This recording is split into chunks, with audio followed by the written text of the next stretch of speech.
జను జను తదిమి దిమి తతీను తగద దిమి దిమి తగ తడంగుతో తడంగుతే జను జను తదిమి దిమి తతీను తగద దిమి దిమి తగ తడంగుతో తడంగుతే జను జను తదిమి దిమి తతీను తగద దిమి దిమి తగ తడంగుతో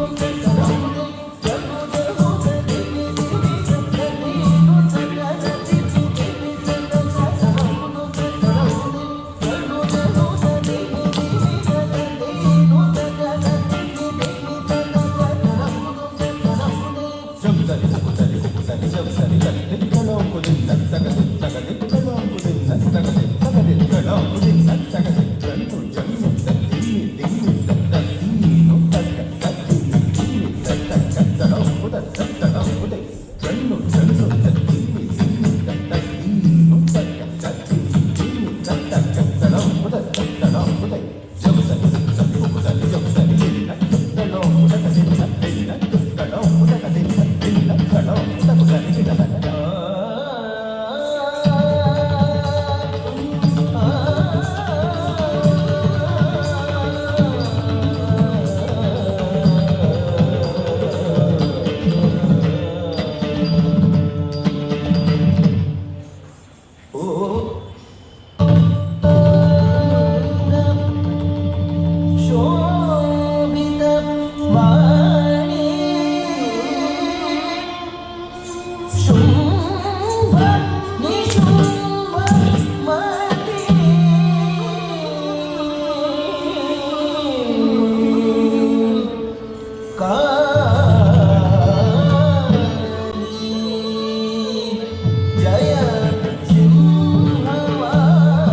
Enemy ears off.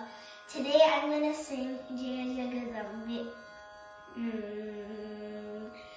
Jaya Jagadambe Devi,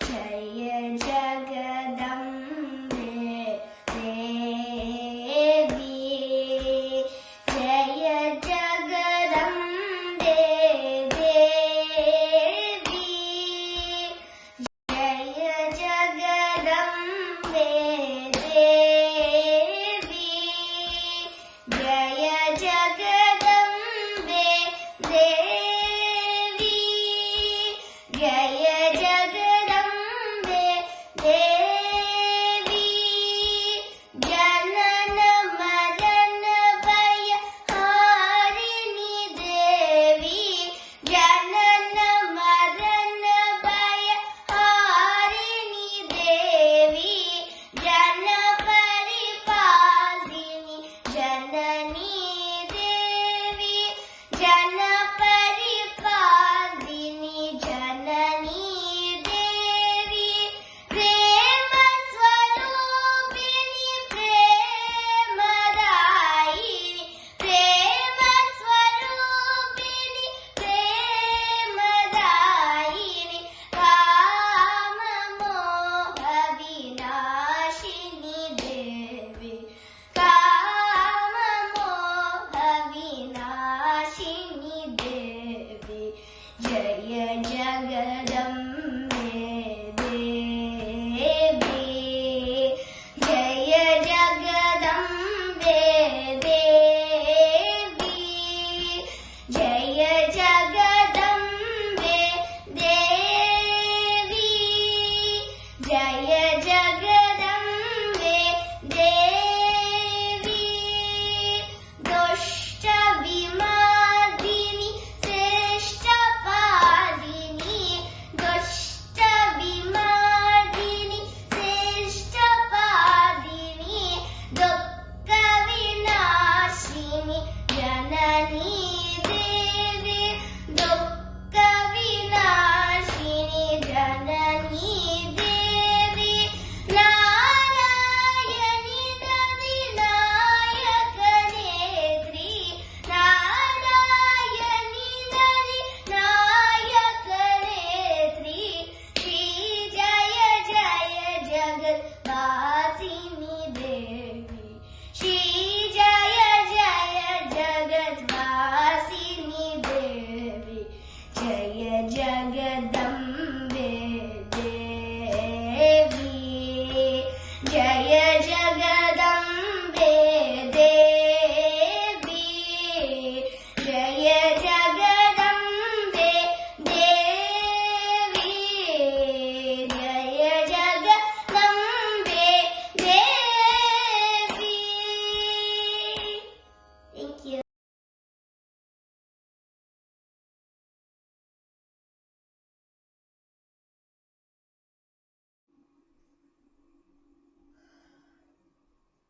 From the day this country was partitioned into India and Pakistan, I have been unable to look at the map of India. I just refuse to look at it. My whole being, my body, my mind and heart feel terribly pained when I see a map of divided India. Our land of India, our birthplace, cannot remain divided. In 1947, on 15th August, Sri Aurobindo declared that India will become one again. I carry that immortal promise in my bosom everywhere. I have just one prayer to our Lord Sri Aurobindo. O Lord, O God, make India one again. Make India one again.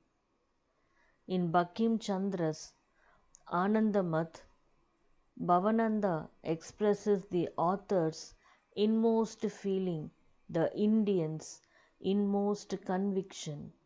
Bhavananda sings, Bande Madaram, Sujalam, Sufalam, Malayajashitalam, Shashya Shamalam, Mataram.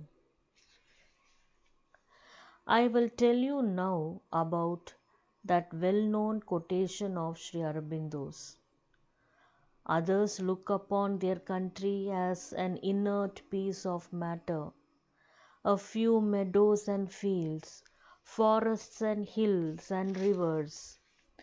I look upon my country as the mother. I adore her.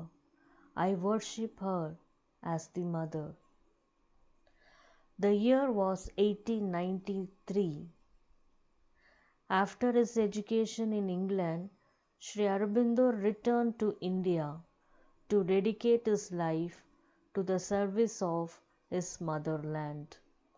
He vowed that the country had to be freed from the shackles of foreign domination. At about the same time, another Indian set out for the West in order to lay before the world the real truth about his country and the Sanatana Dharma. This was Swami Vivekananda.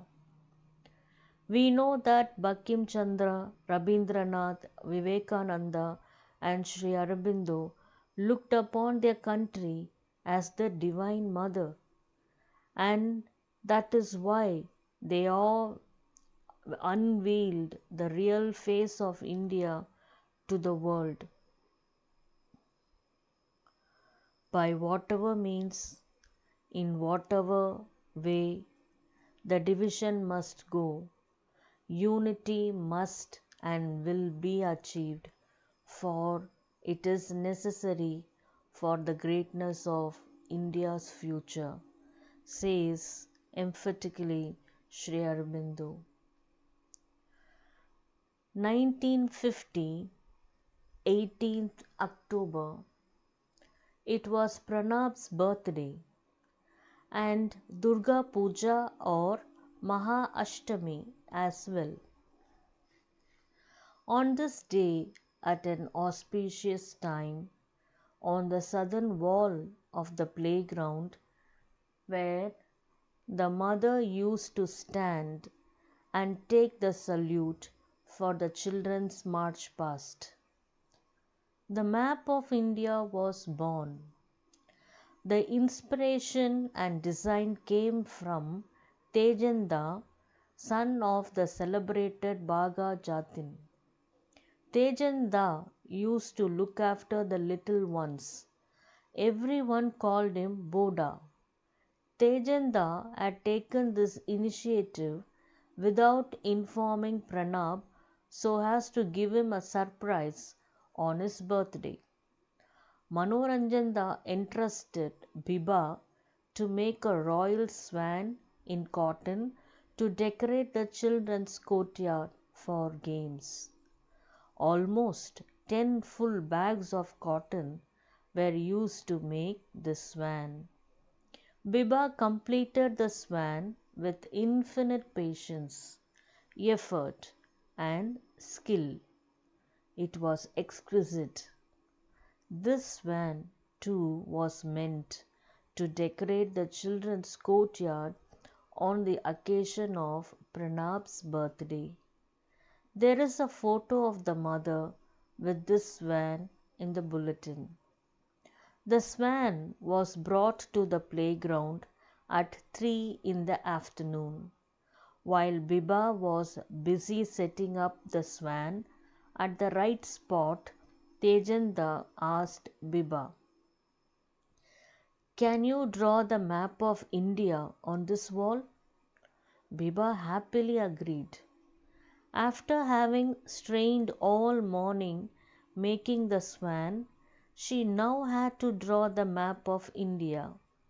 Tejenda asked her what she would need for this. Biba suggested that Krishnalal ji be requested to make the outline of the map first.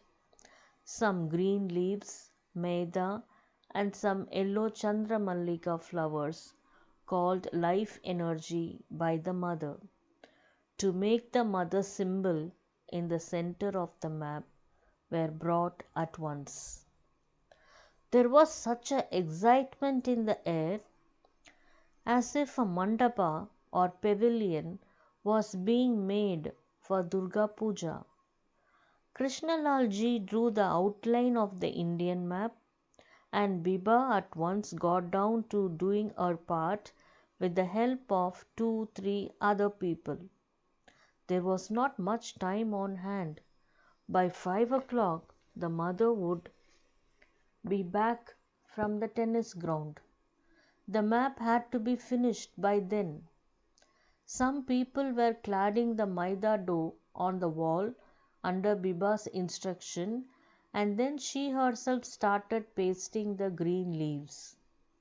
Once this was over, Biba quickly got down to completing the mother's symbol in the center with the yellow Chandramallika flowers.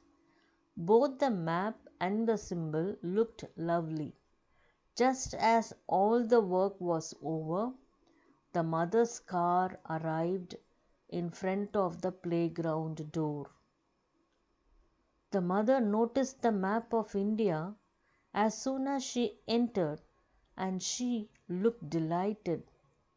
This map of India did not include Burma.